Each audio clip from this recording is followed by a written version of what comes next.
Hey everyone, welcome back. Now, recently I've been hearing a lot about people in college debating if they should change their majors or not, or if this would be the best move for them. I know it can be easy to be indecisive, especially if you can't really participate in your field hands-on before you choose your major or before you even graduate. In college, I personally was a broadcast and digital journalism major with a minor in comparative politics. I had been working as a journalist since 2013 and had been working all throughout college as a journalist until I reached the last semester of my college career and wanted to switch to public relations. Now, I was paying for college out of my own pocket, not through scholarships or anything, and my school was quite expensive, so I didn't think it was reasonable to just switch majors at the very end of my college career. Instead, I decided to finish out the last semester of journalism and then plan for ways to kind of switch over to PR throughout the next couple years or so.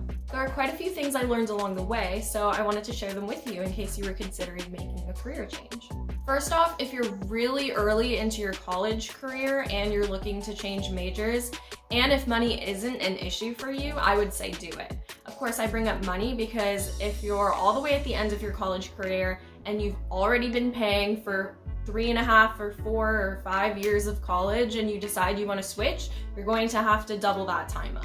But if you're really early on, or if you have a scholarship, or if you're paying as you go, going to a junior college, I would say go for it. I would say maybe look for an internship that's hands-on so you can see if that's actually what you want to do. Another thing to think about is if the new field you want to switch to has any relation to the field you're currently studying. For example, if you're a literary major and you want to switch to a computer science job after graduation, then obviously it's probably better if you switch majors. Now, if you're a lit major and you have, let's say, 1 quarter left, I would say just finish that off and maybe have a double major in computer science. There are a lot of reputable schools online now that are a lot cheaper than going to a university. Now let's get into switching careers after college, which is what I had done. I was in my last semester and I knew I wanted to switch from journalism to PR, so here are a few of the things that I did and hopefully they can help you out. Right out of college, I stayed working as a journalist for a while, but also worked as a contractor at a small PR firm. Now, this was really beneficial for me because I was able to build my portfolio. Obviously, this wouldn't be my only job because I had less experience than I would have if I had a degree.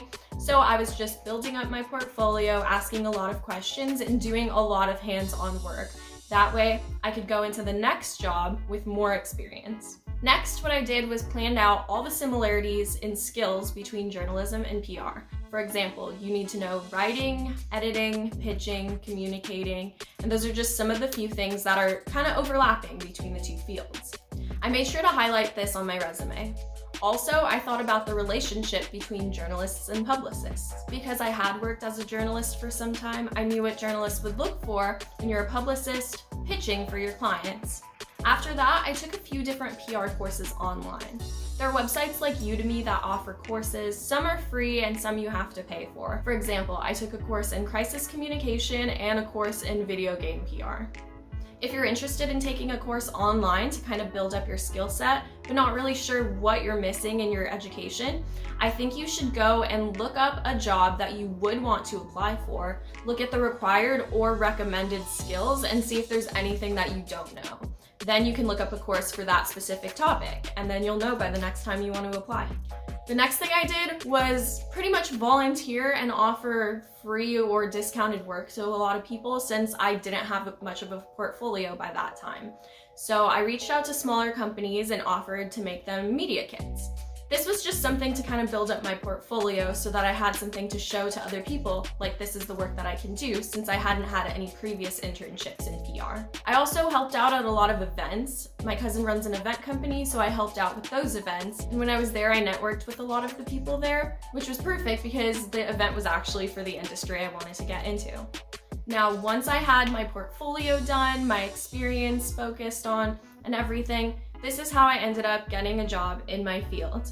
I had gone to an event and had spent enough time talking to the people there that they got to know me personally and had a good sense of my work ethic. After that, somebody recommended me for a position, and then since I already had the interview, which I feel like getting to the interview is one of the hardest parts nowadays since people get so many resumes. Once I got to the interview, I was able to talk face to face with the person who owned the company and explain the work I do, how I do my work, show my portfolio off in person, and explain myself in person. So to highlight some of the main points, I found part-time work or temporary work to build up my experience and portfolio. I thought about some skills that were overlapping for my current job and the job that I wanted to have. I took online courses to fill in the gaps in my skill set and knowledge. I volunteered and was very proactive about building my portfolio. Then I networked like crazy and made a ton of personal connections, which ended up helping me in the end because I was able to talk face to face to the person to prove that I deserve this job over somebody else. Now, of course, this is all easier said than done. This is me reflecting on this experience that happened for the past however many so years, but this is how I personally got where I am today. I'm hoping that some of these tips might help you along the way. Maybe there's something that you hadn't thought of before that you can try. I hope these tips gave you some motivation to jumpstart your career. Thanks for watching, and Simba says, rough.